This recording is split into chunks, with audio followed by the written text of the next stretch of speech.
Dans la vidéo RAID les concepts, nous avions parlé d'agrégats de bande ou entrelacement, de miroir et de parité. Nous allons voir comment les différents niveaux de RAID les utilisent. Le RAID 0 utilise seulement l'agrégat de bande et requiert au moins 2 disques. La performance est améliorée comparée à un disque seul.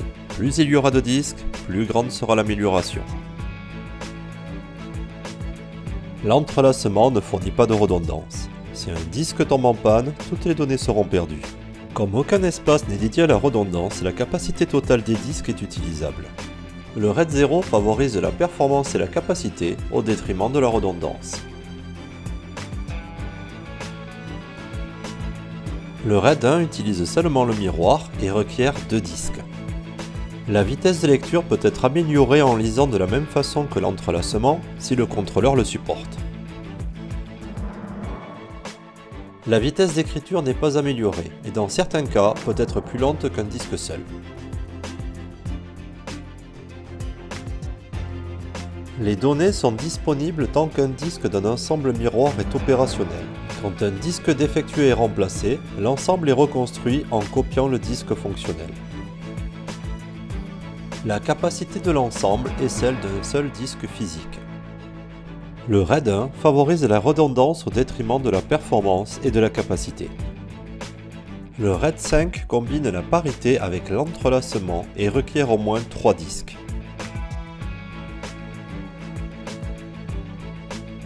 La vitesse de lecture est améliorée par rapport à un seul disque et évolue avec le nombre de disques. La vitesse d'écriture est également améliorée, mais moins, en raison de la surcharge de calcul et de stockage de parité.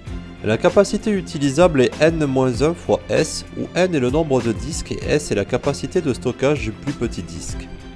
Un ensemble RAID 5 de 4 disques de 1 Teraoctet a une capacité utilisable de 3 Teraoctets. Si un seul disque tombe en panne, aucune donnée n'est perdue, mais les performances peuvent être dégradées jusqu'à ce que le disque soit remplacé et l'ensemble reconstruit. Si 2 disques tombent en panne simultanément, les données sont perdues. Le RAID 5 sacrifie la performance et la capacité de stockage pour fournir de la redondance.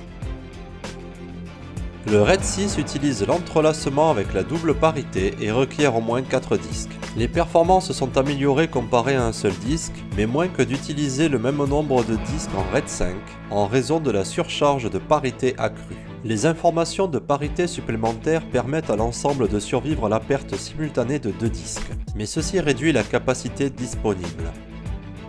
La capacité de stockage est n-2 fois S. Un ensemble RAID 6 de 4 disques de 1 Tera a une capacité utilisable de 2 Teraoctets.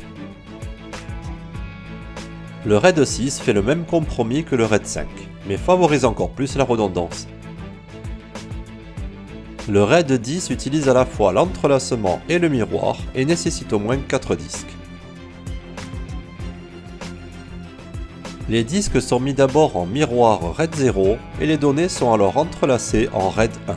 Ceci peut améliorer la performance comparée à un RAID 5 ou 6 car il n'y a pas de calcul de parité ou de stockage requis.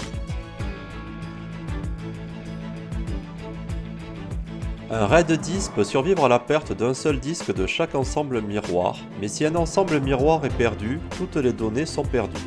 La capacité de stockage est n divisé par 2 fois S. Un ensemble RAID 10 de 6 disques de 1 Teraoctet a une capacité utilisable de 3 Teraoctets.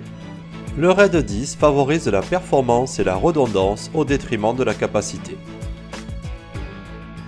Vous avez une question? Contactez un de nos techniciens sur notre forum fr.community.dell.com. Il se fera un plaisir de vous assister.